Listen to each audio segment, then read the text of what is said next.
Okay, तो first of all IP version 4 हमने पूरा कंप्लीट पढ़ा, उसमें हमें काफ़ी चीज़ें कवर अप करी कि नेटवर्क कैसे चलता है। गॉट इट गाइस, सही पढ़ा था ना हमने? ये समझ में आया था आपको कि नेटवर्क सिनेरियो काम कैसे करता है? आईपी 4 की बेसिस पे अगर मैं बताऊं आईपी का कॉन्सेप्ट कैसे काम करता है, ये क्लियर हुआ था आपको? गाइस रिवर्ट करना पड़ेगा आप लोगों को ताकि मैं भी आंसर कर सकूं उसके बेहाफ पे। आईपी 4 कॉन्सेप्ट समझ में आ गया था आप लोगों को कि हम आईपी में नेटवर्क और होस्ट को कैसे सेलेक्ट करेंगे और कैसे आइडेंटिफाई करेंगे कि कौन सा पोर्शन होस्ट और कौन सा नेटवर्क है। ये हमने क्लासिफिकेशन के बेसिस पे पढ़ा था, तो आपको समझ में आ गया कि अगर मैं कोई आईपी लिख दूं यहाँ पे जस्ट लाइक 172.16.10.25 और इसका मैं सीआईडी रख दूं 27, तो क्या आप इसका सबनेट मार्क्स निकाल लेंगे?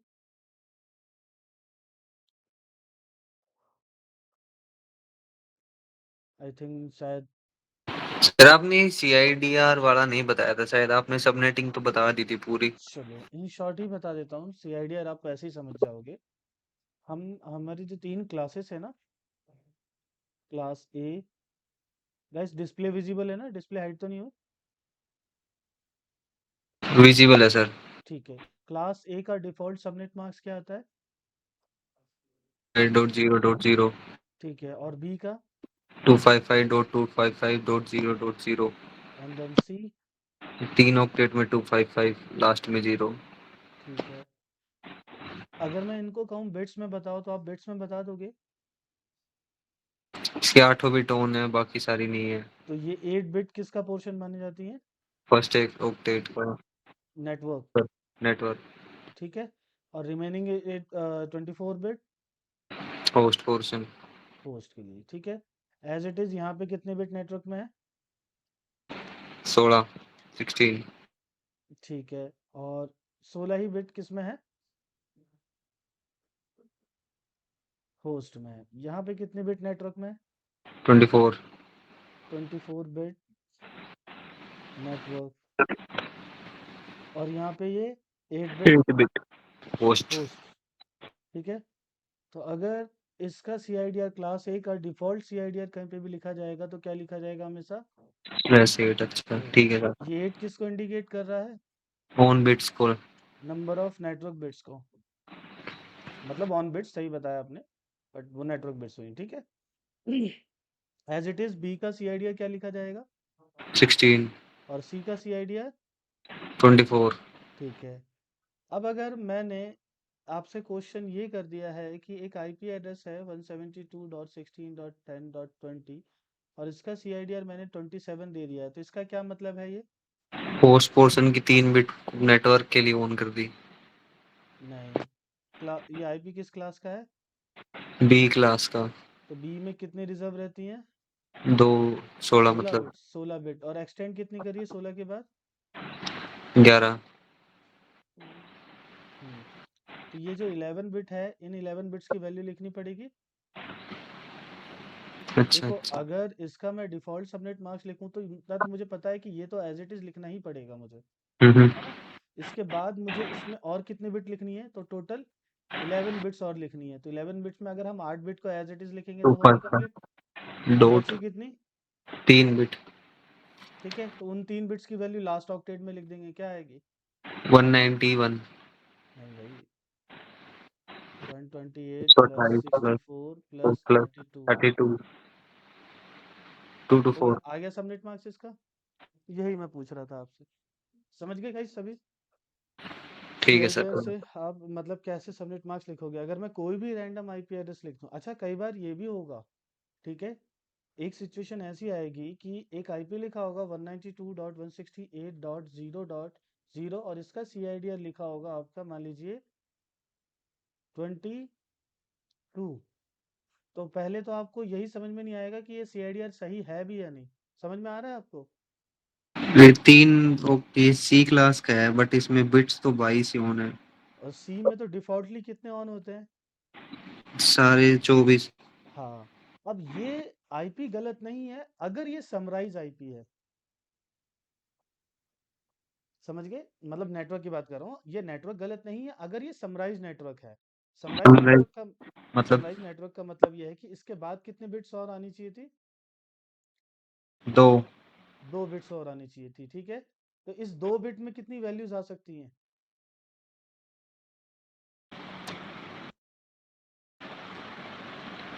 128। थोड़ा सा मैं मैनेज करके लिखता हूँ तो शायद आपको समझ में आ जाए। 128, 64, 32 एंड 16, 8421। 8421, ठीक है। Just 1 minute.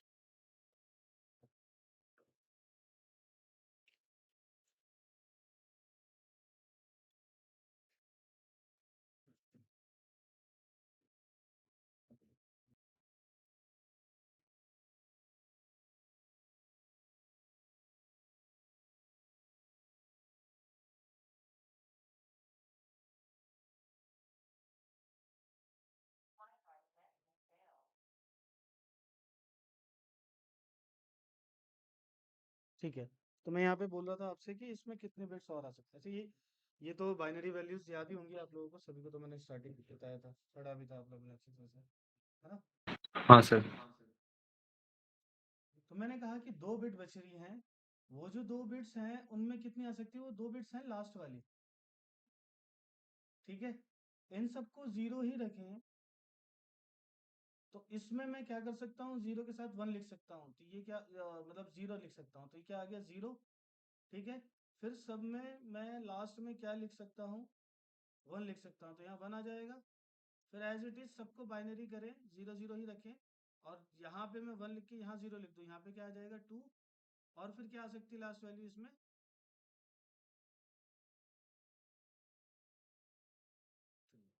अब यहाँ समझना कि ये जो है ना, टोटल कितने नेटवर्क हैंडल करके चल रहा है?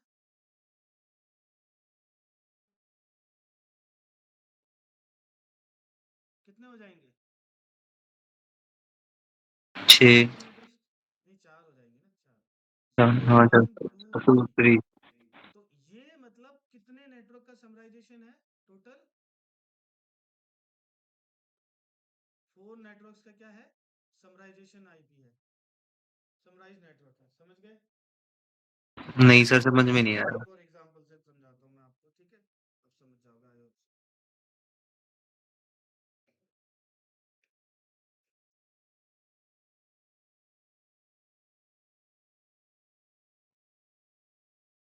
यहाँ देखना, मान लो मैंने एक और आईपी लिखी यहाँ पे।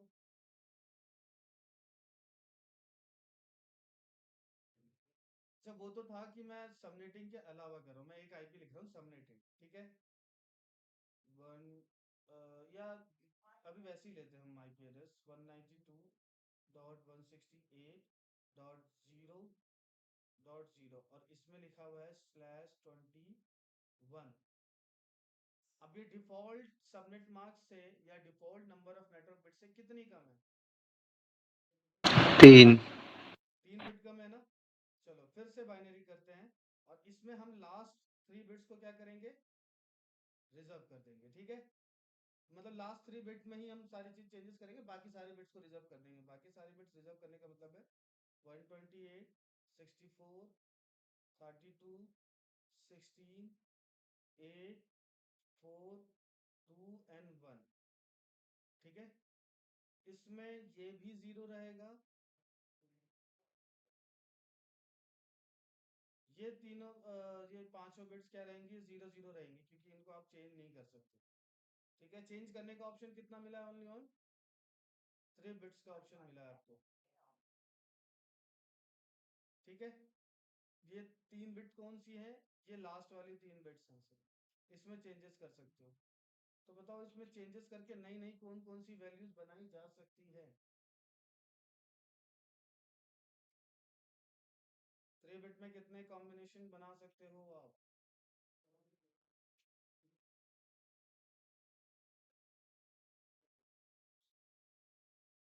शुरू करें, चलो। सबको जीरो रख सकते हैं,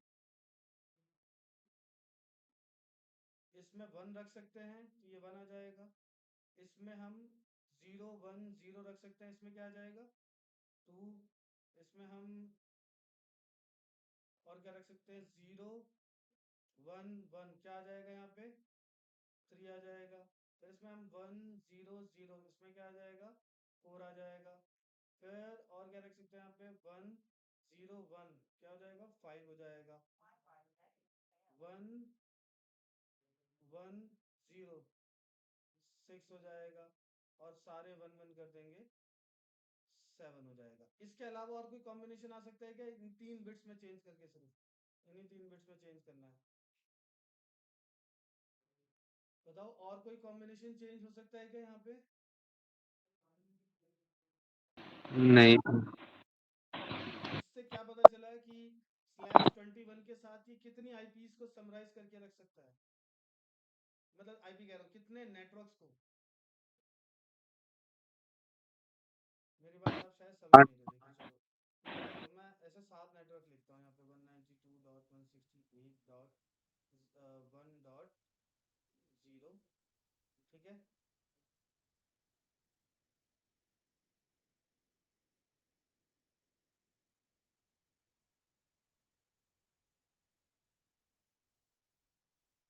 1.0 थर्ड 192.168.2.0 फोर्थ 192.168.3.0 192.168.4.0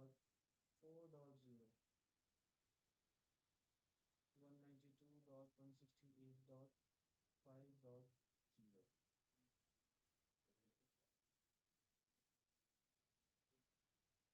192.168.6.0 और फिर 192.168.7.0। अब समझ रहे हो कि ये हेड आईपी एड्रेस कैसे बन गया? इस तीन बाकी 8 नेटवर्क का सब आईपी एड्रेस कैसे बन गया? क्योंकि जितने भी नेटवर्क मैंने यहाँ पे लिखे, इन नेटवर्क्स की डिटेल मुझे एक राउटर से दूसरे राउटर में पास आउट करनी थी R2 पे R1 से। तो R2 को मुझे कितने नेटवर्क्स बताने की जरूरत है?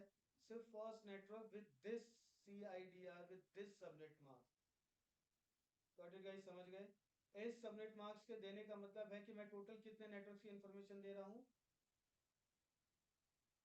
8 नेटवर्क की इंफॉर्मेशन। अगर मैं इसको /24 पे प्रोवाइड करा रहा हूँ तो इसका मतलब मैं कितने नेटवर्क की इंफॉर्मेशन दूंगा? फिर उस टाइम पे सिंगल नेटवर्क की इंफॉर्मेशन दूंगा। अब आ गया समझ में? गाइस पहले बताइए अब आ रहा है समझ में आप लोगों को? हाँ ना कुछ तो बोलो। मतलब सर ये नेटवर्क बना दिए इसलिए ये सब नेट मास्क। अरे मैंने सिर्फ क्या किया ना कि यहाँ पे ना मैंने जो पहले डिफॉल्ट वैल्यूज थी, पहले यहाँ पे था बाय डिफॉल्ट 24। तो 24 किसको रिप्रेजेंट करता था?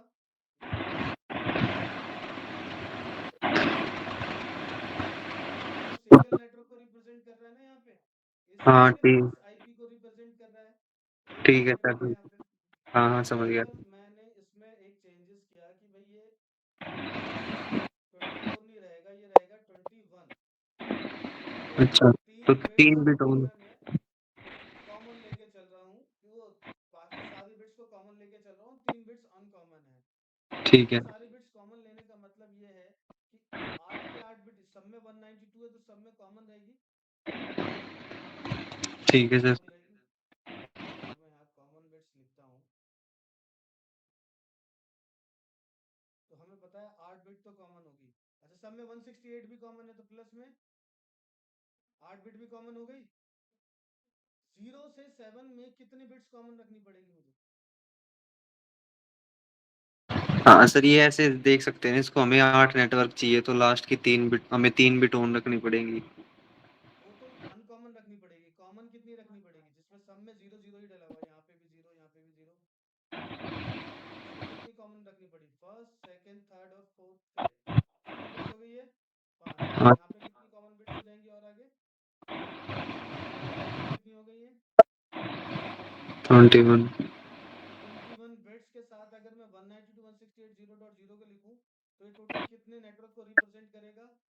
8 नेटवर्क। तो R2 को अगर मैं ये आईपी के साथ और ये सबनेट मास्क दे दूं या CIDR दे दूं तो R2 ये समझ जाएगा कि R1 के पास टोटल इस तरह से 8 नेटवर्क्स हैं जो उसको बताए जा सकते हैं एक ही आईपी से। एंट्रीज करनी पड़ेंगी अलग अलग, अदरवाइज मुझे एक ये अलग एंट्री करनी पड़ेगी।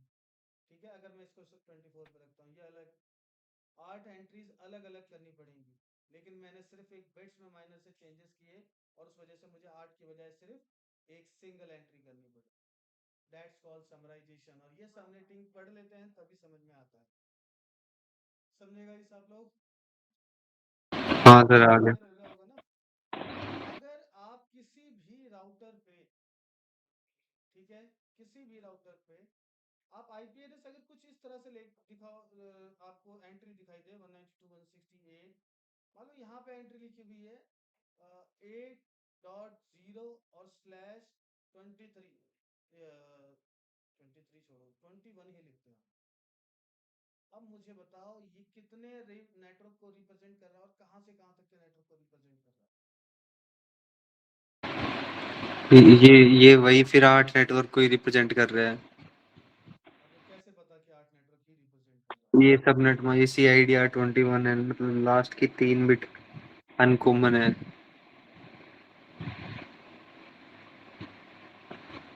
को ही रिप्रेजेंट कर रहा है ना? Yes sir. निकाल के देखते हैं 128 64 32 16 8 4 2 एंड 1। तो लास्ट की 3 बिट, सॉरी 24 फिर से लिख दिया मैंने गलती से, ये 21 है। ठीक है, इन लास्ट की 3 बिट्स को आपको क्या लेके चलना है? Uncommon bits. और बाकी की जो रिमेनिंग बिट्स है ये क्या हो जाएंगी यहाँ पे? ये सारी बिट्स ये हो जाएंगी कॉमन बिट्स। ठीक है, कॉमन बिट्स का मतलब ये है कि 8 को लिखने के लिए मुझे बाइनरी में क्या करना पड़ेगा? 0000110000। अब ये जो टोटल 5 बिट्स हैं, ठीक है, और ये जो 3 बिट्स हैं, इन 5 बिट्स में आप कुछ भी चेंज नहीं कर सकते। अगर यहाँ 1 लिखा हुआ है तो अगले में भी मुझे क्या लिखना पड़ेगा? 1 वन। लिखना होगा। ठीक है, कॉमन का मतलब है कि हर जगह पे ये 1 ही रहेगा। तो अब बताओ बाकी की 3 बिट्स में चेंज करके हम क्या क्या वैल्यूज बना सकते हैं?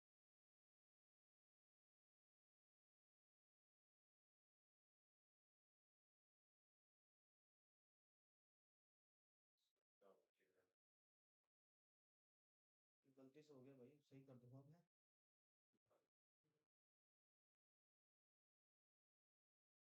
वो हैबिचुअल रहता है ना, इसलिए गलती से लिखा जाता है। हाँ भाई, अब बताओ चेंजेस कैसे कर सकते हैं? आप ही बता दो।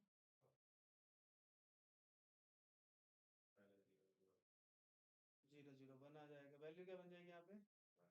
9 हो जाएगी भाई। ये 8 को लेके तो चलोगे ना? फिर उसके बाद 010 क्या हो जाएगा यहाँ पे? और ऐसे ही हाँ, क्या हो जाएगा यहाँ पे? 11 भी तो आएगा। ठीक है, फिर इसके बाद ये हो जाएगा 1, फिर 00 क्या हो जाएगा यहाँ पे? 12। ठीक है, फिर कैसे 8 + 4 9 होगा? 8 + 4 हो गया। अब ये इसके साथ हम इसको ऑन कर देते हैं। चलो अब कितने हो जाएंगे?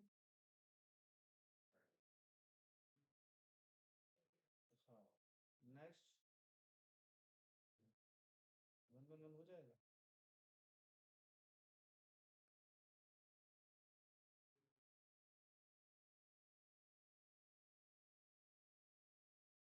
ठीक है, एक और आएगा यहाँ पे 0000। अब होगा 111। तो आपको ये ध्यान रखना है कि यहाँ तक स्टिल ये सारी क्या थी? अनकॉमन बिट्स थी, और इधर वाली सारी बिट्स क्या थी? कॉमन थी। तो सब में 1 1 कॉमन लिया गया, और इधर अनकॉमन में हम चेंजेस कर सकते थे। तो इसका मतलब कहाँ तक? 8 से लेकर के टोटल 15 तक के नेटवर्क अगर मैंने एक राउटर से दूसरे राउटर को बताने हैं, तो मैं सिर्फ इस नेटवर्क को प्रोवाइड करा दूंगा। ये 8 के 8 नेटवर्क उधर एंट्री हो जाएगी उनकी। हो गया। तो ये था समराइजेशन जो मुझे कल बताना भूल गया था, जिसमें तो आज मैंने कवर किया। ठीक है। ये कहाँ यूज होगा मोस्टली, मैं किसकी बात कर रहा हूँ बार बार यहाँ पे, राउटर्स की। तो ऑब्वियस है राउटिंग पर्पस के लिए यूज किया जाएगा। तो इसको हम और ज्यादा डीपली तब पढ़ेंगे जब हम राउटिंग करना सीखेंगे, जब राउटिंग कर रहे होंगे। ठीक है। तो वहां पे इसको हम कंटिन्यू करेंगे। अभी सिर्फ मुझे एक सिनेरियो समझाना था, क्योंकि अभी रिसेंटली आपने बाइनरी वगैरह पढ़ा है, तो आई थिंक सो कि आप यहाँ पे समझ जाओगे इसको। समझ गए ना, प्रॉब्लम तो नहीं है गाइस। अगर चलो कर नहीं पाए, अगर आप आईपीस देखोगे तो समझ तो जाओगे एटलीस्ट। बताइए। अभिषेक, आदित्य, देवेंद्र, आगे बढ़े फिर इसमें हम। Yes sir. Yes sir. अब कंटिन्यू करते हैं IPv6 को। तो पहले तो पर्पस समझते हैं, IPv6 बनाने की नीड ही क्यों थी, क्या पर्पस हो सकता है वैसे।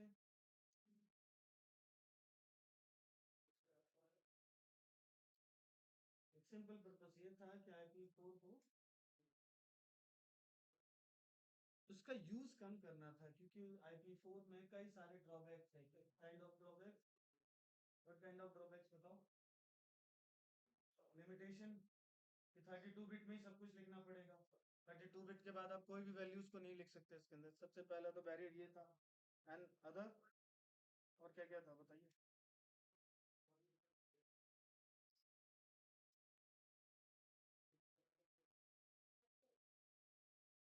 कुछ कमियां बताओ IP4 की भाई।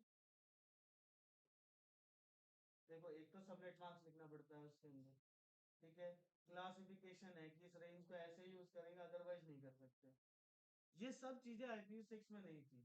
और सबसे बड़ा पॉइंट ये था कि नंबर ऑफ एड्रेसेस इतना ज्यादा था काउंटिंग में, कि अगर यूज अर्थ पर अवेलेबल हर एक सिंगल यूजर्स को hundreds of IP address provide कराया जाए ना, तभी IPv6 खत्म नहीं होगा, पब्लिकली अगर सबको आईपी एड्रेस प्रोवाइड कराया। ठीक है। इवन दो कि IPv6 एनवायरनमेंट में कई जगह पे हमें नेट को भी यूज करने की जरूरत नहीं पड़ती, क्योंकि IPv6 डायरेक्टली असाइन किया जाता है। ठीक है। इवन IPv6 के अंदर आर प्रोसेस की भी जरूरत नहीं पड़ती है। IPv6 इतना एलिजिबल है, खुद में उसके अंदर एड्रेसेस इस तरह से लिखे होते हैं कि आर प्रोसेस करने की भी नीड नहीं पड़ती है। ठीक है।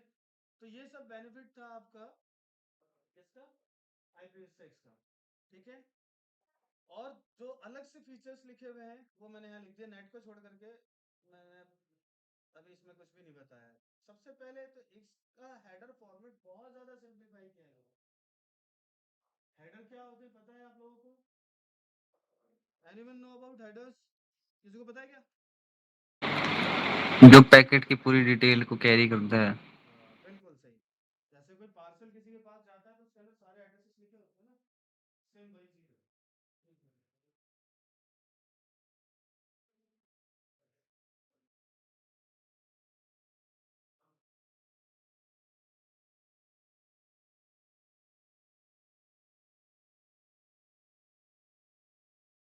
ओके।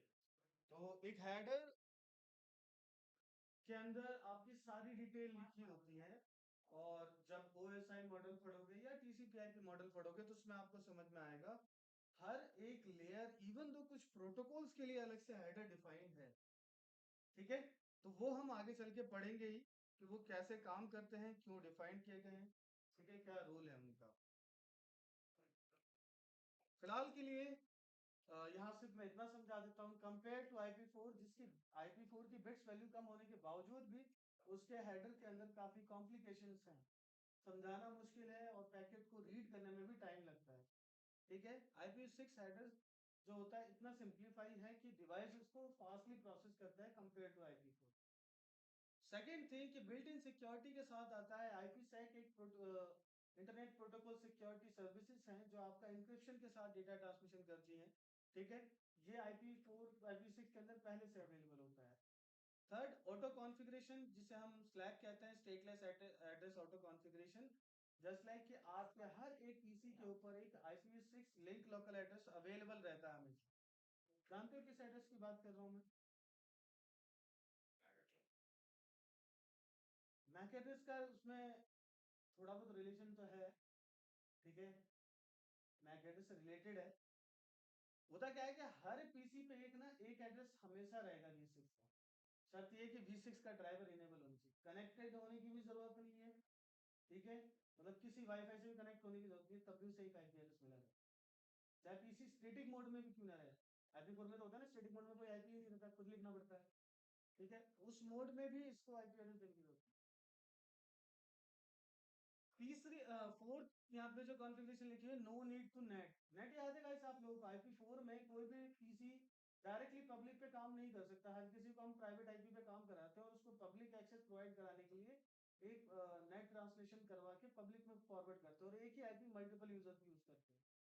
यहाँ पे हर यूजर को एक unique public IP address provide हो जाता है, जिसे लिंक लोकल आईपी एड्रेस कहते हैं हम, सॉरी लिंक लोकल कह रहा हूँ मैं, ग्लोबल यूनिक आईपी एड्रेस जैसे हम कहते हैं, ठीक है।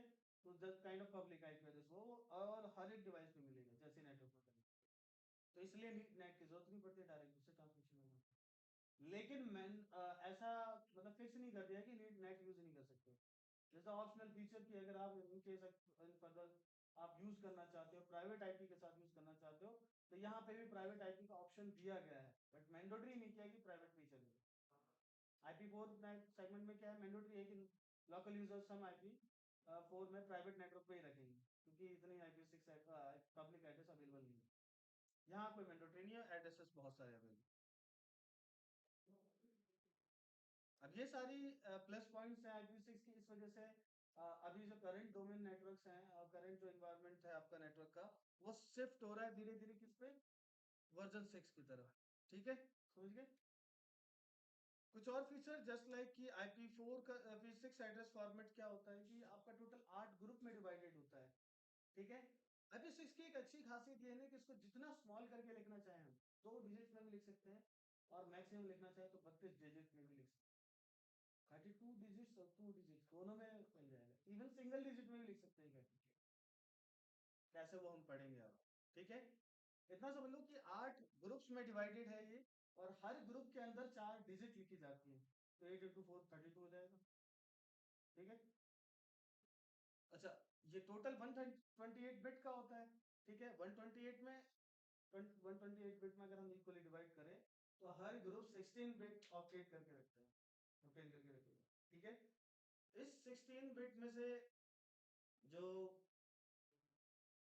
4 डिजिट हुए, उसमें भी हर एक डिजिट को अगर हम और ब्रेक करें तो हर डिजिट 4 बिट का होगा। इन शॉर्ट में बता देता हूँ, जहां भी हेक्सा डेसिमल वर्ड आ जाए, वो वर्ड डिनोट ही सिर्फ 4 बिट वैल्यू को करता है, समझ गए। जैसे मैक एड्रेस है, मैक एड्रेस में एक सिंगल डिजिट वो भी 4 बिट को ही डिनोट करता है, मैक एड्रेस भी सिंगल डिजिट जो होता है वो 4 बिट का ही होता है, क्योंकि वहां पे भी क्या है, जो वैल्यू है वो हेक्साडेसिमल है, यहाँ पे भी हेक्साडेसिमल है, तो सिंगल डिजिट 4 बिट की वॉल्यूम का ही होगा, ठीक है। एंड ये जो IP6 एड्रेस है आपका यूनिकास्ट कर सकता है, मल्टीकास्ट कर सकता है, बट ब्रॉडकास्ट नहीं कर सकता, ये मैंने पहले भी बताया था आपको IP4 जब मैं समझा रहा था। तो ब्रॉडकास्ट नहीं कर रहा है, ये नेगेटिव टर्म है नेटवर्क के लिए या पॉजिटिव टर्म है?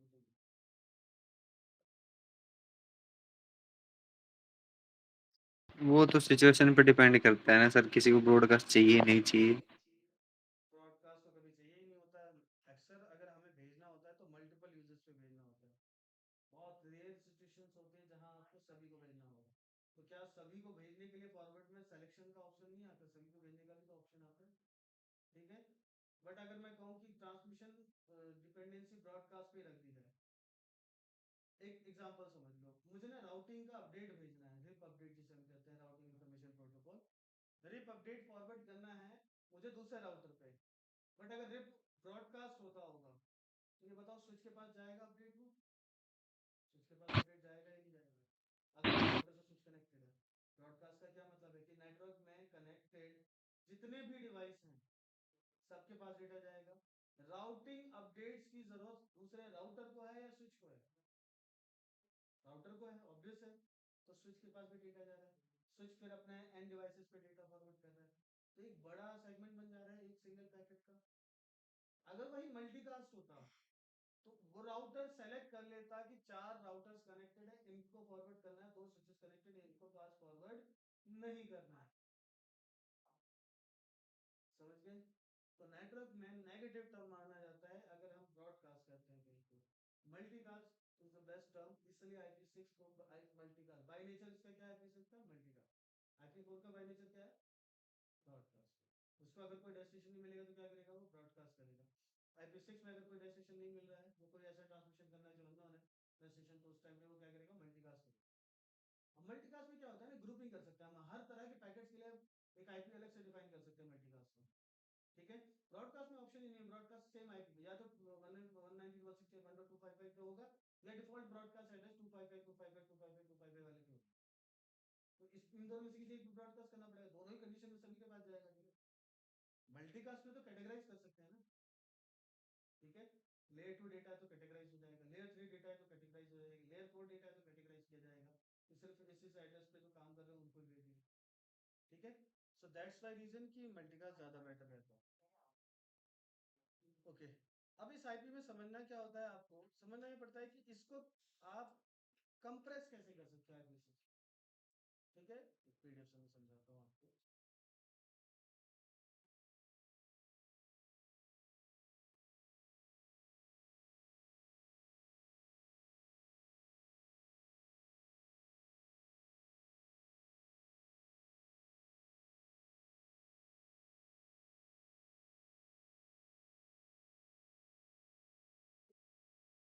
एक थोड़ा सा वो समझा देता हूँ। ये पूरा IPv6 एड्रेस है। उस IPv6 एड्रेस का हम जो मेनली यूज करते हैं वो सिर्फ किसका करते हैं, बाकी सब एडिशनली हैं, सपोर्टिंग एड्रेस हैं, बट इतना ज्यादा यूज नहीं होता। सबसे ज्यादा क्या यूज होता है, global unicast address, global unicast also known as public address.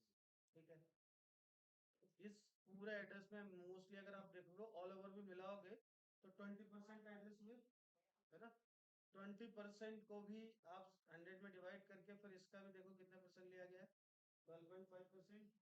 और उस 12.5% का भी कितना परसेंट आईपी एड्रेस अभी डिवाइड करके यूज हो रहा है करेंटली, तो 0.1% पे आ जाएगा हमारा मामला। ठीक है, तो इतने आईपी एड्रेस अभी दिए गए हैं, इसके अंदर बहुत सारे एड्रेसेस है, कितने, 415 अनडिक्लेयर्ड यूनिक एड्रेस। और टोटल एड्रेस कितने हैं,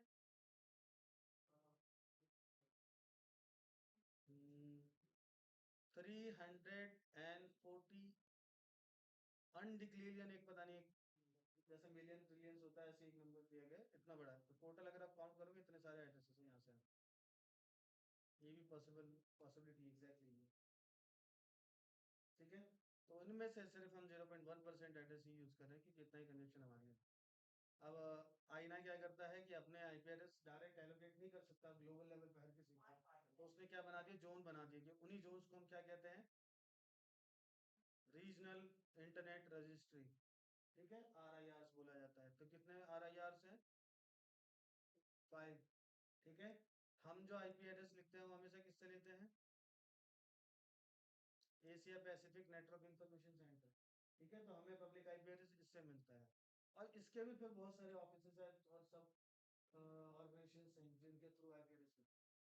ठीक है, सर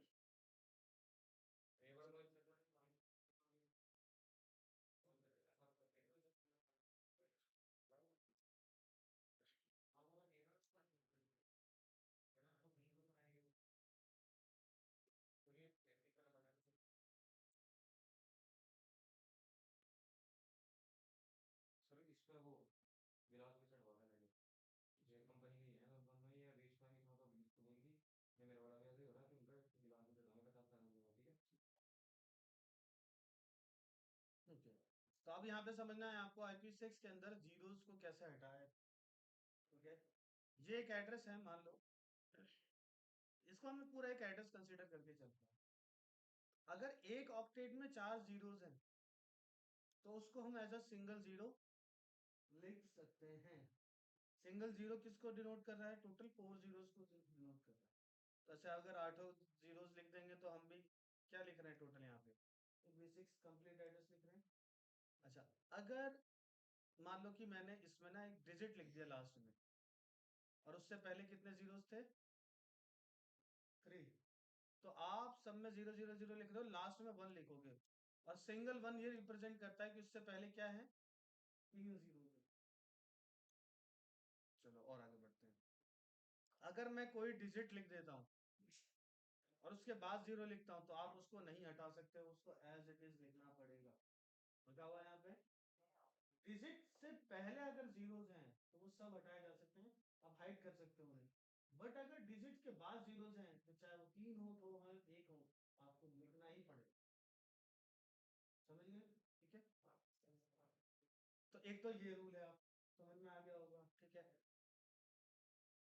अगर समझ में आ गया तो इसको लिखना हो तो कैसे लिखोगे, बताओ। 3F:9000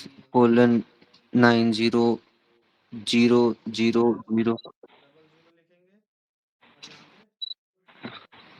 यहाँ पे सेमीकोलन फिर उसके बाद इसके लिए 00 0 फिर तीनों के लिए हम 0 0 लिख लेंगे। इसके इसके बाद लिए 98 98 9 8 लिखेंगे, उसके बाद 01 उसके बाद ठीक है। चलो एक रूल और ऐड करते हैं इसमें हम,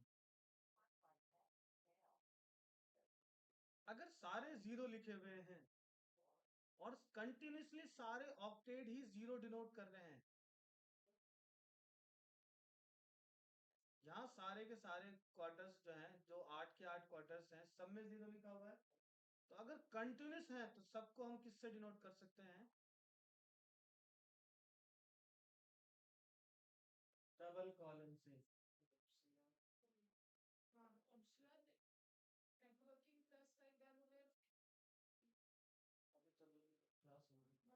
अभी तो क्लास हो रही है, 12 से 2 लंच होगा, 3 से 5 तो 2 से 3, 3 से 5 बैच है आसपास, 5 से 6:30 ही बैच है। इस बैच को भी स्टार्ट करने में मुझे टाइम लग गया है, 10 मिनट तो इसमें भी जाते हैं मेरे, तो मेरे लिए थोड़ा सा मुश्किल होगा अभी। ओके, कहाँ पे थे भाई हम, हाँ, ये समझ गए डबल कॉलन कब लिखा जाएगा, गाइस बताइए। ठीक है सर, हाँ जब सारे ऑक्टेट 0 होंगे तब। ठीक है, फिर इसमें बताओ ये डबल कॉलन किसको रिप्रेजेंट कर रहा है यहाँ पे, या कितने ऑक्टेट, या आप कह सकते हो कितने ग्रुप्स को डिनोट कर रहा है ये? बचे हुए बीच में जो भी आएंगे। हाँ, जो रिमेनिंग रहेंगे, यही मैं बताना चाह रहा हूँ कि जो यहाँ पे अगर डबल कॉलन लग गया तो इसका मतलब जितने भी रिमेनिंग ग्रुप्स है सब जीरोस के हैं और इसके बीच में ही है। अगर इससे पहले 4 वैल्यू, इससे पहले 3 वैल्यू तो यहाँ पे सिंगल होगा, इससे पहले 2 और इससे पहले 2 हैं, इसका मतलब बाकी के 4 ग्रुप्स इसके बीच में और सारे जीरोस हैं। ठीक है, तो डबल कॉलन ये रिप्रेजेंट करता है। तो इस तरह के अगर मैं आपको बोलूं कि इस एक आईपी को कंप्रेस करके लिखो तो लिख लोगे, बताओ, तो लिखो इसे, इसमें कैसे लिखेंगे हम, 2 0 0 डबल कॉलन फिर, ठीक है, फिर इसके बाद जीरो, तो यहाँ डबल कॉलन यूज नहीं कर सकते। अच्छा,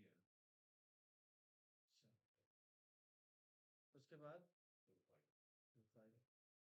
चलो तुम्हारी इस बात को आगे बढ़ाते हैं और हम इस सिचुएशन पे आते हैं, यहाँ पे 11 नंबर, ये कैसे करेंगे sir, double F double zero, ठीक है, डबल एफ के बाद double zero, sorry, O C A D cat double colon, next double colon 1। हाँ भाई बताओ सर, ये सही है? ऑनलाइन में जितने भी हैं स्टूडेंट्स, क्या आप लोग बता सकते हैं कि सही लिखा हुआ है आंसर?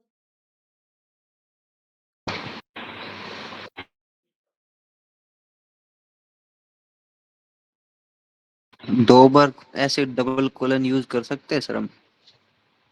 बताओ अगर करेंगे तो क्या प्रॉब्लम आएगी? नहीं पता सर मुझे। नहीं,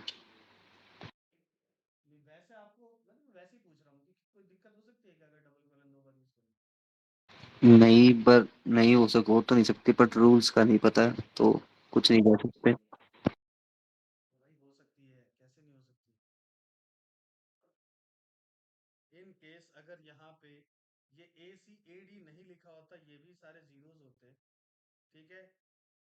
आप 3 क्वार्टर्स के लिए इधर आप मान लो डबल कॉलन लिख रहे हो और इधर 2 क्वार्टर्स के लिए डबल कॉलन लिख रहे हो, तो अगर जो कंप्रेस्ड आईपी एड्रेस देखेगा वो कैसे आइडेंटिफाई करेगा कि ये 3 मुझे इधर रखने हैं और 2 इधर रखने हैं जीरो? ये आइडेंटिफाई करना आसान होगा? कर पाएगा वो? कभी नहीं कर पाएगा। तो इसी का सॉल्यूशन ये है कि एक IPv6 में डबल कॉलन आप कितने टाइम लिख सकते हो? सिर्फ और सिर्फ सिंगल। और बचा रहा है कि इनके लिए क्या लिखेंगे, तो इनके लिए आप जीरो लगा के सिंगल कॉलन यूज कर। शॉर्ट ही तो करना था ना, शॉर्ट इससे भी हो जाएगा, कंफ्यूजन भी नहीं होगी। समझ गए आप? ठीक है, तो इसको एक्चुअल में अगर हम लिखें ना, लिख देता हूँ मैं F 0 0। हाँ, एक डाउट और आएगा कि डबल कॉलन इसके लिए या इसके लिए यूज करें, तो किसके लिए यूज करोगे? स्टार्ट के लिए। अगर इक्वली होंगे ना तो जो पहले बढ़ेगा उनके लिए यूज करेंगे। इसके पीछे रीजन है, क्योंकि उधर वाला पोर्शन नेटवर्क पोर्शन बन जाता है और रिमेनिंग पोर्शन होस्ट पोर्शन बनते हैं।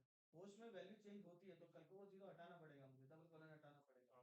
पर नेटवर्क पोर्शन में वो डबल कॉलन है तो वो फिक्स ही रहेगा, तो हटेगा ही नहीं पूरे नेटवर्क के अंदर।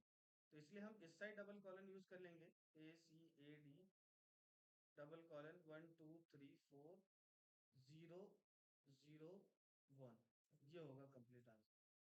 ठीक है, चलो ये हो गया।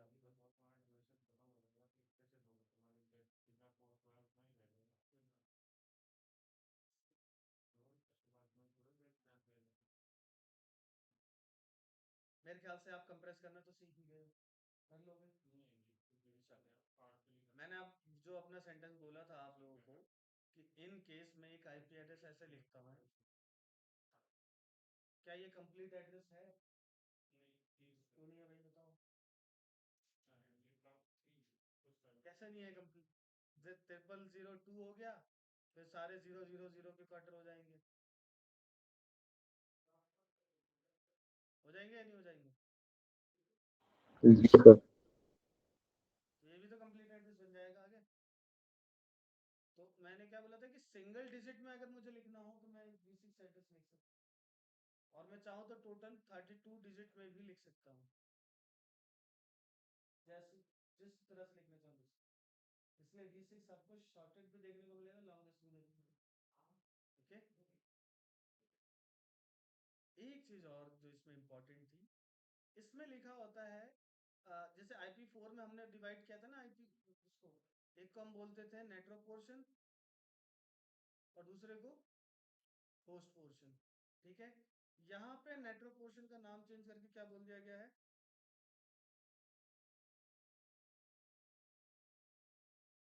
प्रीफिक्स लेंथ, और होस्ट वाला तो एज इट इज है। अब प्रीफिक्स लेंथ को डिफाइन करने के लिए कोई सबनेट मार्क्स तो यहाँ लिखा नहीं जाता, तो उसकी जगह क्या लिखा जाता है?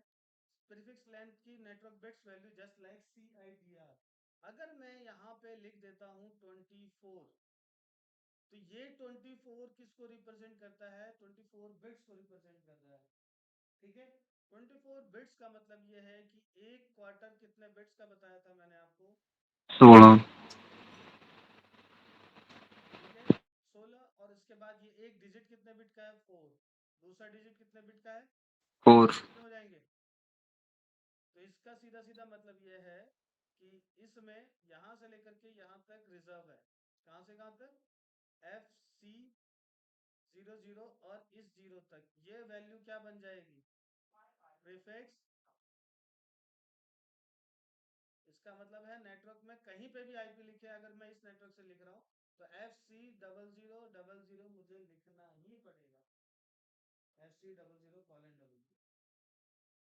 समझ गए? वहीं अगर यहाँ पे मैंने मान लो कि 64 लिख दिया तो ये क्या इंडिकेट करता है? 16 + 16 + 16 + 16 क्या हो जाएगा? 4। तो ये इसमें आधी डिजिट जो है ये क्या बन गई, नेटवर्क पोर्ट। अब अगर मैं इसको ऐसे लिख दूं FC00 कॉलन, तो अब ये फिक्स हो गए कि ये इतना तो मुझे ऐसे ही लिखना पड़ेगा। और उसके बाद की वैल्यू क्या रहेगी, 3E001257 0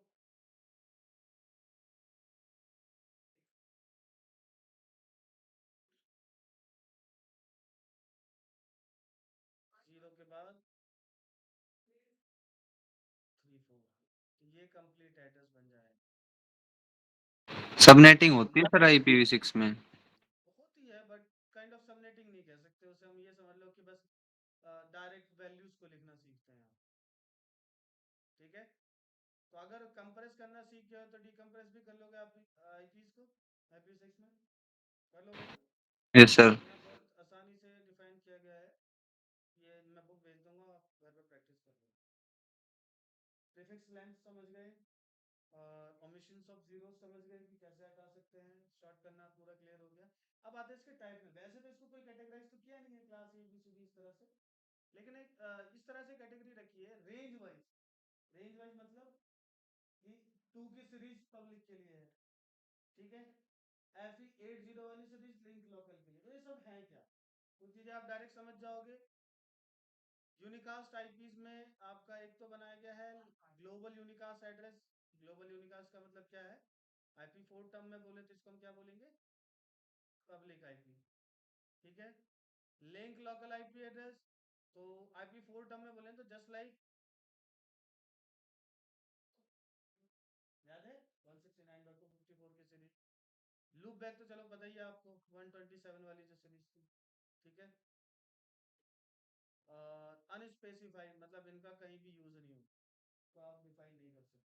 ठीक है, और कौन सा है, एक और है यूनिक लोकल, यहाँ देखने को मिल रहा है ना, यूनिक लोकल लिखा हुआ है आपका। ठीक है, just like private IP address,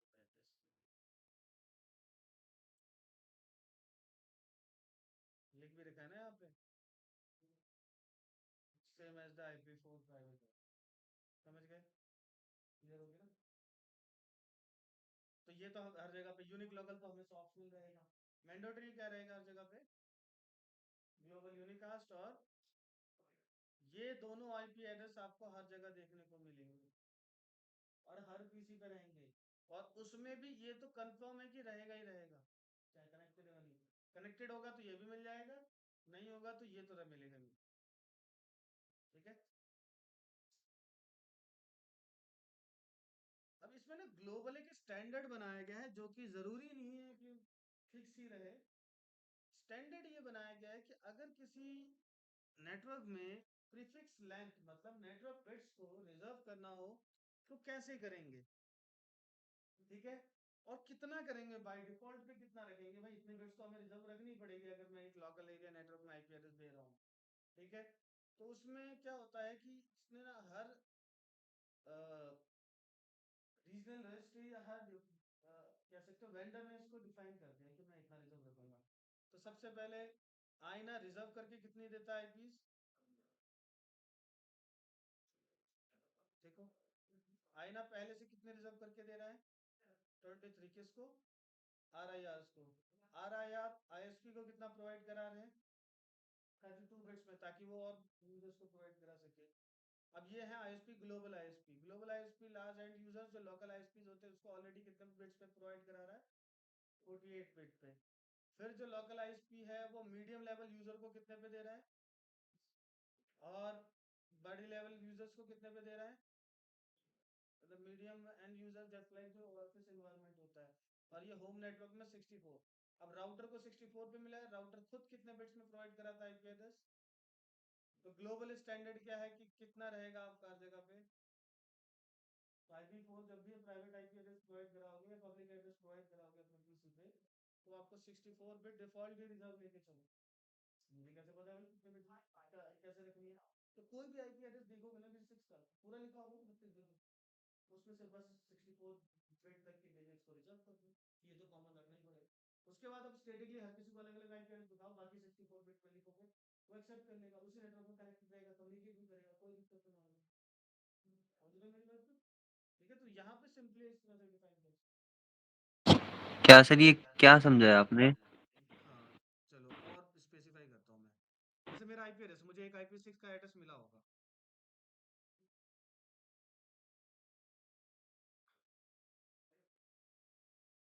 मुझे एक V6 का एड्रेस मिला हुआ है।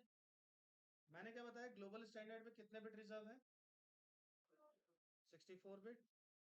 तो दो आईपी एड्रेस मिलते हैं, फिलहाल उसको अभी हम जाते नहीं, हम समझते कि ये एक एड्रेस मिला हुआ है ना।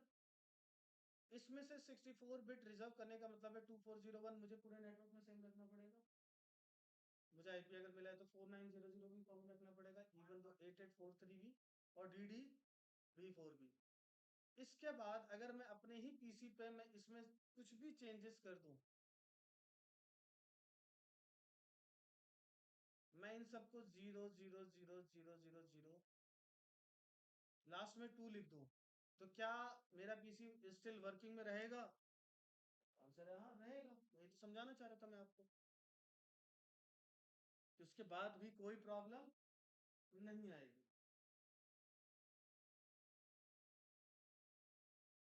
ठीक है, तो ये ग्लोबल स्टैंडर्ड है, यही बताना चाह रहा था।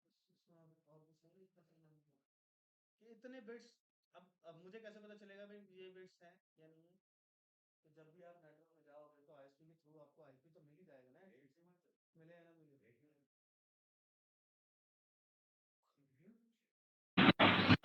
ये आप इस तरह से कर सकते हो। ओके, एक और मैंने आपको आईपी एड्रेस बताया था, that's call IP6 link local address, जिसको हम एज ए अपीपा कंसिडर कर सकते हैं। अब अपीपा कब असाइन होता था? वर्जन 4 में, बताओ। जब वो किसी भी नेटवर्क से कनेक्ट नहीं होता था। ये आपके दोस्त का DHCP उसको आईपी एड्रेस प्रोवाइड ना कराए, DHCP सर्वर से उस आईपी ना मिले, तो 169.254 सीरीज का एक आईपी एड्रेस उसे प्रोवाइड हो जाता था। मैं यहाँ बात कर रहा हूँ कि इन केस मतलब आईपी मिला हुआ भी है, तब IP6 में लिंक लोकल आईपी एड्रेस पहले से प्रोवाइडेड है।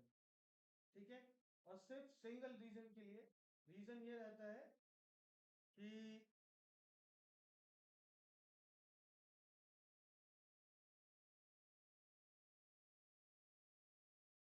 आईपी एड्रेस डुप्लीकेसी ना हो पाए। डुप्लीकेसी का मतलब ये है कि आप, एक स्विच है, एक स्विच से मल्टीपल पीसीज कनेक्टेड है, एक ये पीसी है और एक ये पीसी है। ठीक है, इस पीसी का आईपी एड्रेस जो होगा वो link local IP address globally unique होगा, और इस पीसी का जो लिंक लोकल आईपी एड्रेस होगा ग्लोबली यूनिक होगा। ठीक है, इंटरनेट से नहीं कनेक्टेड है तब भी ग्लोबली यूनिक होगा। कैसे हो सकता है ऐसे? तो इस लिंक लोकल के लिए कम्युनिकेट करेंगे क्या आपस में? लिंक लोकल के बेस पे कम्युनिकेट तो कर सकते हैं, कोई प्रॉब्लम नहीं होती इनमें, दो लेकिन दो पीसी का सेम लिंक लोकल हो गया तो? नहीं हो सकता, हो ही नहीं सकता। मतलब मैं कहना ये चाह रहा हूँ कि IP4 एड्रेस कॉमन हो सकता है, इट मे बी डुप्लीकेट हो सकता है दो पीसीज का, लेकिन ये कभी नहीं होगा। जो लिंक लोकल आईपी एड्रेस की मैं बात कर रहा हूँ, ये कभी भी ग्लोबली दो पीसीज का मैच नहीं करेगा। किस बेस पे ऐसा हो सकता है? आईपी में तो ऐसा कोई सेगमेंट ही नहीं है कि दो पीसीज का आईपी एड्रेस मैच नहीं करा सकते। मैं स्टैटिकली लिख दूंगा मैच हो जाएगा, हो जाएगा ना। आईपी कॉन्सेप्ट में तो ऐसा होता नहीं है। लेकिन मैक एड्रेस क्या है? हेक्साडेसिमल है। मैक याद है? ये क्या है? Media access control. हेक्साडेसिमल है। और IP6 भी क्या है? हेक्साडेसिमल है। तो होता क्या है कि ये भी हेक्साडेसिमल, ये भी हेक्साडेसिमल, सिर्फ और सिर्फ लिंक लोकल आईपी एड्रेस बनाने के लिए ये क्या यूज करता है पीसी का?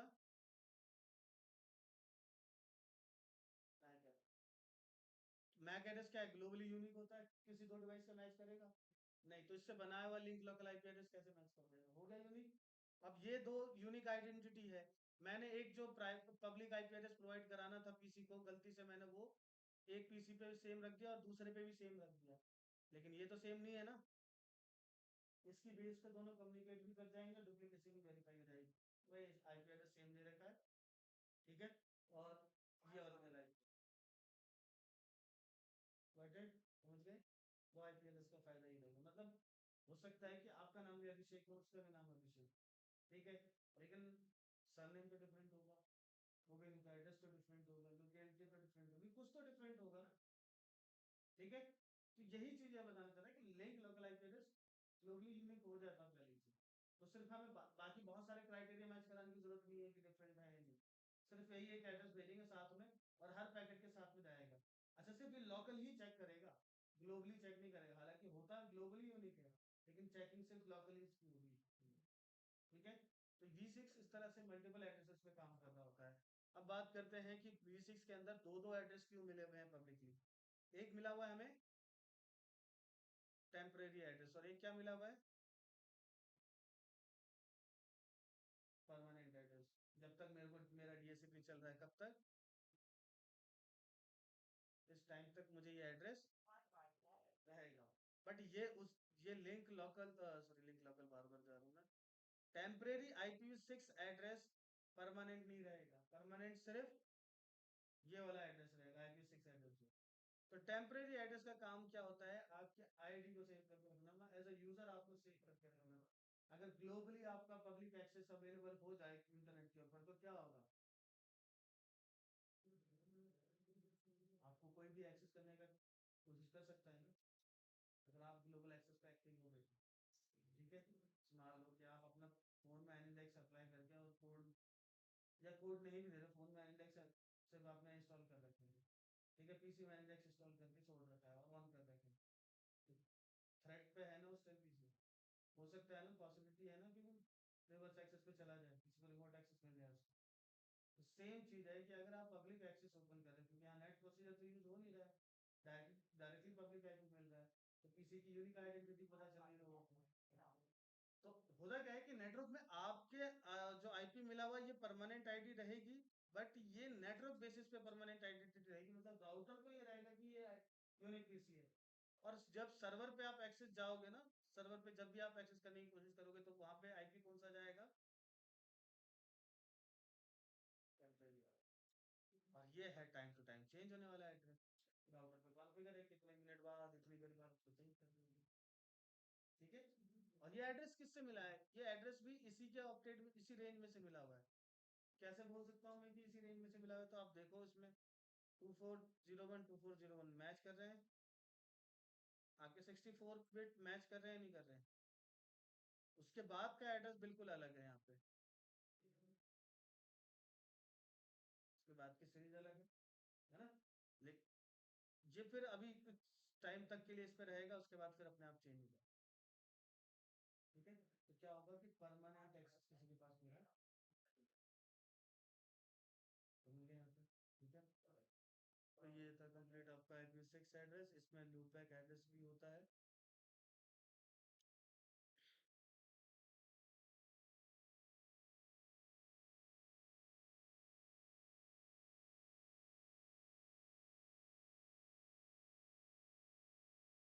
लूपबैक एड्रेस कहाँ गया इसमें, ये लो। अब लूपबैक एड्रेस पता है कैसे लिखा होता है, $1 और /128। कितने आईपी एड्रेस हुए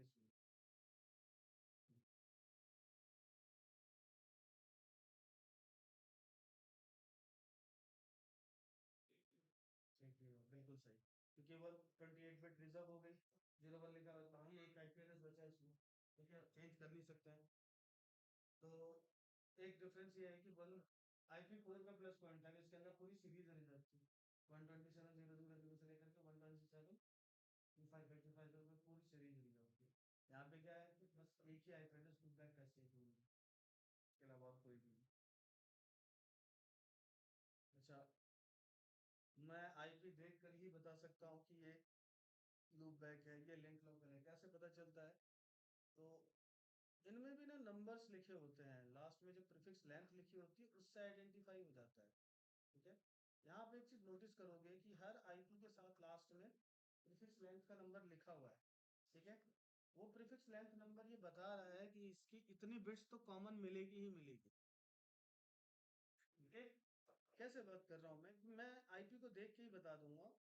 अगर वो 2 से स्टार्ट हो रहा और 3 से, वो 3 ही क्यों, तो लास्ट में क्या लिखा हुआ है 3, बाइनरी में कन्वर्ट करें वापस से, तो एक हेक्साडेसिमल डिजिट कितने बिट का होता है 4 बिट का, तो मतलब 4 बिट यही होती है ना, ठीक है। 3 को बाइनरी करो, सॉरी यहाँ पे क्या लिखा हुआ है 2 ना, 2 को बाइनरी करो 0 0 1 और 0। इसमें क्या है कि ये 3 बिट, क्योंकि 3 का मतलब है ये 3 बिट क्या हो गई रिजर्व, और ये अनरिजर्व बिट्स है। तो इसमें क्या लिख सकते हो 0 की जगह पे, तो 20000 से लेकर के कहाँ तक है एड्रेस आपका 3FFFFF। एफ क्यों, एफ लास्ट नंबर होता है हेक्साडेसिमल में, ठीक है। ये आईपी अगर आप कहीं भी देखते हो जो 2 से स्टार्ट हो रहा हो या फिर 3 से स्टार्ट हो रहा हो, तो ऑटोमेटिकली क्या आइडेंटिफाई हो जाना चाहिए, क्या एड्रेस है, कौन सा एड्रेस है, पब्लिक एड्रेस है, ठीक है। ग्लोबल यूनिकास्ट मतलब पब्लिक एड्रेस है। ऐसे ही इसमें आता है लिंक लोकल पे। लिंक लोकल में आपका जो इम्पोर्टेंट है वो एफ और ई है, ठीक है। एफ और ई इसलिए मैं बोल रहा हूँ क्योंकि यहाँ पे कितने बिट रिजर्व है टोटल 10 ना, तो 10 में अगर आप देखोगे यहाँ पे 4 बिट का तो ये एफ हो गया और ई हो गया आपका 4 बिट का, ठीक है। बचा 8, तो 8 में सिर्फ कितने बिट रिजर्व करिए 2 बिट, ठीक है। 8 4 2 1, और 8 का बाइनरी करो 1 0 0 0, तो ये 2 बिट रिजर्व हो गई। फिर से वही कॉम्बिनेशन बनाओगे तो अगला क्या बन जाएगा, फिर उसके बाद क्या बन जाएगा, उसके बाद क्या बन जाएगा, इसमें ऐसे कैसे पता चला सर 2 बिट रिजर्व है? बिट से कैसे पता चल जाता है, ये कह रहे हो ना। हाँ, 8 वाली तो मान लो ऑन थी तो पता चल गया। हाँ, अच्छा, लास्ट में 10। सिंपल वर्डिंग में समझो, ये एफ कितने बिट का ठीक, है, समझ गया सर, समझ गया, लास्ट में ये लिख रखा है, ठीक है। ये कितने बिट का है, 4 बिट का। ये कितने बिट का है, ये भी 4 बिट का। और बिट रिजर्व कितने करने हैं 10। 10। अगला ठीक है ऑपरेंड सर। तो 4 बिट का होता है ना, लेकिन उस 4 के में भी सिर्फ 2 ही बिट रिजर्व करें, तो हम ठीक है इसको सर। भी ब्रेक कर रहे हैं, तो ऑब्वियस सी बात है हमें इस पे ही आना पड़ेगा फिर। Okay sir, okay. ये लास्ट में 10 नहीं देखा। हाँ, तो ये हर वैल्यू के आगे लास्ट में इसको क्या कहते हैं प्रीफिक्स लेंथ, ये लिखी होगी, ठीक है। तो इसलिए एफ ही 80 से एफ बी एफ तक, क्योंकि बी का नंबर क्या होता है 11, है ना, बी 11 नंबर पे आता है, तो 11 की जगह बी लिखा जाएगा। तो एफ एफ एफ एफ तक सारे आपके लिंक लोकल आईपी एड्रेस, मतलब कहीं पे भी लिंक लोकल आईपी एड्रेस यहाँ से यहाँ तक के बीच में कोई भी नंबर होगा वो पता लग जाएगा आपको, ठीक है। ऐसी प्राइवेट सीरीज में लिखा हुआ है एफ सी से एफ बी तक, क्यों, क्योंकि कितने बिट रिजर्व रखी है 7। अब 7 का मतलब है कि आप डी को बाइनरी कन्वर्ट करो, सॉरी सी को बाइनरी कन्वर्ट करो, सी का नंबर क्या होता है 12, ठीक है। 8 4 2 1, 12 मतलब 1 और 1 0 0, और 7 है तो कितने बिट रिजर्व होगी इसकी 4 एफ की हो गई और 3 सी की रिजर्व होगी, है ना। तो ये 3 बिट रिजर्व, सी को अगला नंबर क्या दे सकते हैं हम, ये भी 1 ये भी 1, ये 0, यहाँ चेंज हो सकता था, यहाँ मैंने चेंज कर दिया, क्या बन गया अगला डी। तो एफ सी से लेकर के एफ डी तक आप पूरा क्या यूज करते हो, unique local IP address, it mean private series ये है। मैं बाइनरी लेवल तक आपको समझा रहा हूँ कि ऐसे बन रही है, रैंडमली नंबर नहीं आ गया यहाँ, ये एफ सी से एफ डी तक सेलेक्ट कर लिया, तो बिट्स रिजर्व करी है उसकी बेस पे नंबर आ रहे हैं। गॉट इट गाइस, समझ गए। सीखो क्या राम उसका दुकान वाले को। हाँ जी, सीखो अभी क्या क्या है ये वहाँ पे लिखा नेटफ्लिक्स और सीखो 12 ये वाला बेस्ट है, उससे पहले की हमारी आई 0 से 9, 0 से 9 तक कितने हो जाएंगे 10 हो गए, बट इसको 9 ही करके चलते हैं। उसके बाद 10 किसके लिए यूज करते हैं हम, ए के लिए। 11 किसके लिए यूज करते हैं, बी के लिए। 12 किसके लिए यूज करते हैं, सी के लिए। और 13 किसके लिए यूज करते हैं, डी के लिए। ऐसे ही 14 किसके लिए यूज करते हैं और 15 किसके लिए यूज करते हैं एफ के लिए। तो 0 to 15 तक टोटल कितने हो गए 16। समझ गए। तो जैसे ही मैं बोलता हूँ ना सी तो नंबर याद रहता है 12। 12 का बाइनरी ये होगा 811 और फिर इसके बाद वैल्यू कहाँ पे सीख जाता है जब आप रेगुलर प्रैक्टिस करते हो बाइनरी लेवल पे।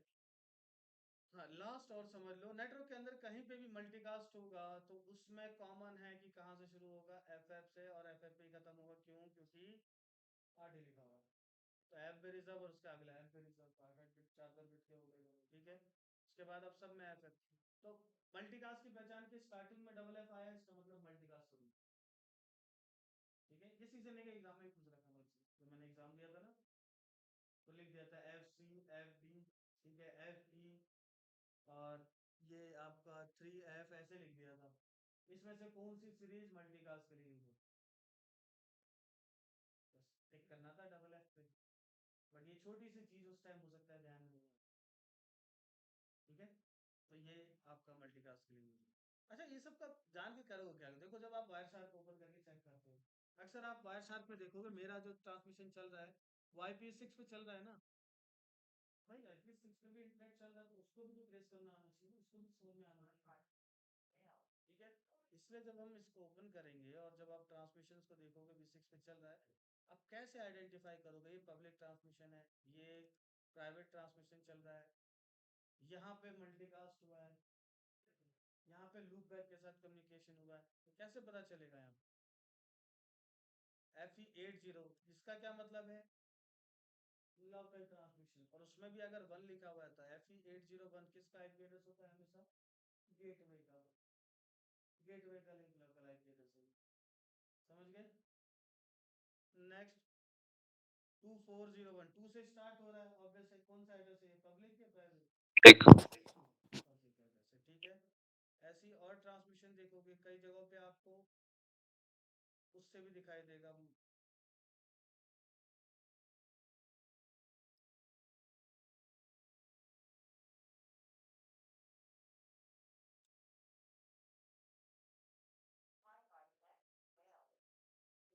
कोई यूनिक आईपी है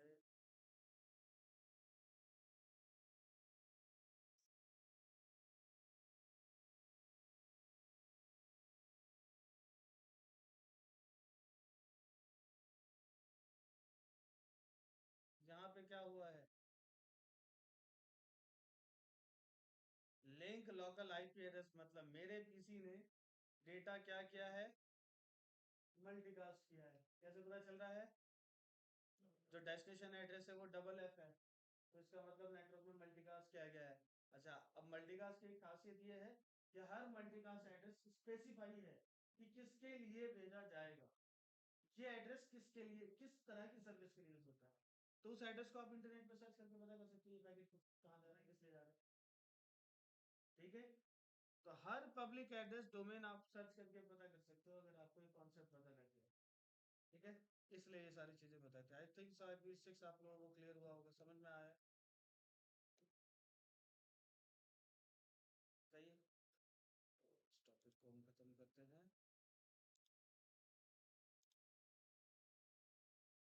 तो फिर वो अबीबा असाइन कर रहा है ना इसलिए तो मैंने बोला कि स्पेसिफाई सीरीज ही असाइन करेगा 169.254.0 वाली सीरीज। फिर वो और आप ये एक हाँ ये क्वेश्चन बिल्कुल जेन्युइन है कि इट मे बी कि किसी और को एक अबीबा आईपी एड्रेस मिला हो और उसको भी सेम अबीबा एड्रेस मिल जाए ये भी पॉसिबल है ना। ये कह सकते हो ना कि ये कॉन्ट्रडिक्शन हो सकता है वहाँ पे।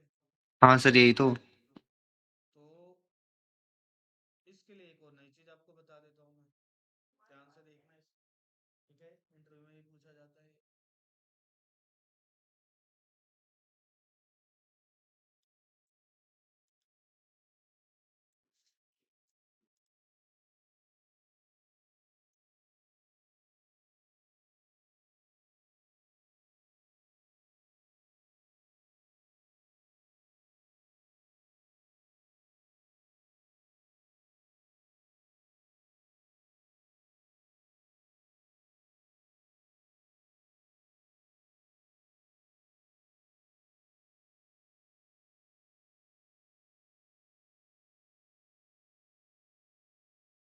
इस पीसी को आईपी दिया, इसको आईपी दिया 10.00.10, इसको 10.00.20, ठीक है। मैं क्या करता हूँ कि इस पीसी को जो आईपी एड्रेस है मैं वही सेम आईपी एड्रेस पीसी 2 को असाइन करने की कोशिश करता हूँ, ठीक है। तो ये पीसी 2 पे गया मैं, यहाँ पे मैंने आईपी कॉन्फ़िगरेशन पे क्लिक किया और 10.00.2 10 दिया मैं, ठीक है। ऑलरेडी असाइन है किसको, पीसी पीसी 0 को। 0 को। जैसे ही मैं टैब पे क्लिक करूंगा उसने एक पैकेट जनरेट किया, मैं तो वो पैकेट ही नहीं भेज रहा, मैं तो सिर्फ आईपी असाइन कर रहा था। तो ये पैकेट कौन सा है,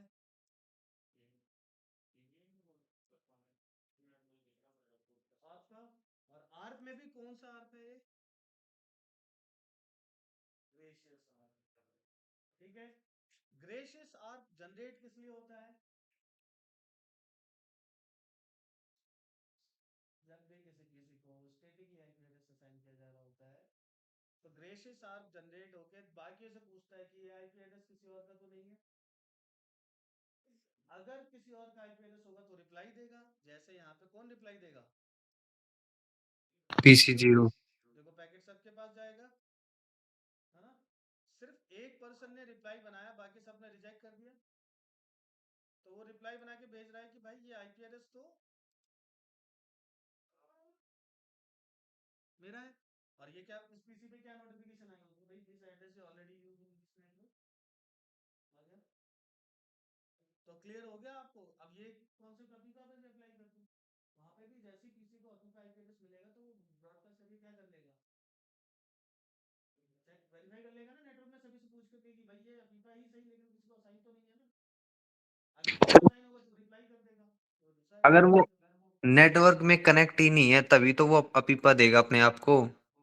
तो नेटवर्क में कनेक्टेड नहीं होने का मतलब है कि तब तो फिर वो कुछ भी दे देगा, तो आप जनरेट करने की जरूरत ही क्या है। मान लो नेटवर्क में कनेक्टेड है बट इंटरनेट से कनेक्टेड नहीं है, अच्छा अच्छा, ठीक है। मैं राउटर से तो कनेक्टेड हो बट इंटरनेट नहीं चल रहा, ये होता है या नहीं होता। हाँ सर, होता है। वो मैं नेटवर्क तो यही समझ रहा था, नेटवर्क में ही कनेक्ट नहीं है। या आप ये बोल सकते हो कि इंटरनेट इंटर नेटवर्किंग के लिए एलिजिबल नहीं है, सिर्फ नेटवर्क में कनेक्टेड है। नेटवर्क में कनेक्ट होने के बाद आप इंटर नेटवर्किंग के लिए भी एलिजिबल होने चाहिए। इंटर नेटवर्किंग के लिए एलिजिबल कब होते हो, जब आपको proper IP unique IP address उस नेटवर्क सीरीज का जो राउटर पे चल रहा है, उसी सीरीज का सबनेट मास्क और उस राउटर का गेटवे और एक डीएनएस और अल्टरनेट डीएनएस सर्वर मिलता है, तब आप नेटवर्क में कनेक्टिविटी बनाने के लिए एलिजिबल हो। तब अगर प्रॉब्लम आती भी है तो वो प्रॉब्लम आपकी साइड से नहीं है, वो प्रॉब्लम या तो राउटर कर रहा है या फिर आईएसपी कर रहा है, समझ गए। इसी से चेक आईपी से ही वेरीफाई होता है कि प्रॉब्लम एग्जैक्टली आईपी साइड से एंड नेट डिवाइस पे है या लेयर 2 डिवाइस पे या लेयर 3 डिवाइस पे या फिर आईएसपी साइड में। गॉट इट, समझ गए। तो ये आपका एक प्रोसेस था जो मुझे समझाना था कि ग्रेशियस आर्प काम करता है आईपी डुप्लीकेसी के लिए, ठीक है। बहुत सारे आर्प के टाइप्स हैं बट उसमें एक टाइप है ग्रेशियस आर्प जो नेटवर्क में डुप्लीकेसी चेक करने के लिए यूज होता है। और किसी को कोई क्वेश्चन, ये इसी टाइप्स ऑफ क्वेश्चंस के बारे में आपसे बार बार पूछता रहता हूँ, कोई डाउट। देखो कोई भी डाउट आओगे उसमें कुछ ना कुछ नया ही सीखने को मिलेगा आपको। इसमें कंप्लीट आपको सीरीज आइडेंटिफाई करनी है, इवन कुछ और रिजर्व एड्रेसेस हैं जो इसमें भी नहीं लिखे हैं, ठीक है। वो भी आइडेंटिफाई करना है और वो याद रखना है आपको बस, ठीक है। ये एक बार आप याद कर ले तो लाइफ टाइम याद रहता है, एड्रेस सीरीज देख के आइडेंटिफाई करना, तो ये आपको पता होनी चाहिए। हाँ, और इसमें मैंने क्या बताना था, बाकी सब तो इसमें लिखा हुआ है। इसमें ना उसके बारे में शायद नहीं डिफाइन किया गया है, दैट्स कॉल्ड प्रीफिक्स लेंथ और पोस्ट पोर्शन, उसका ना स्पेसिफिकेशन नहीं किया गया है, ठीक है। तो वो भी आप खुद से ही आइडेंटिफाई करना है आपको, जो मैंने बताया उसमें लिखकर कि अगर लास्ट में मैंने लिख दिया प्रीफिक्स लेंथ तो उसका मतलब क्या है, उस सीरीज को कहाँ तक लिख सकते, नेटवर्क होगा कहाँ पर, ठीक है।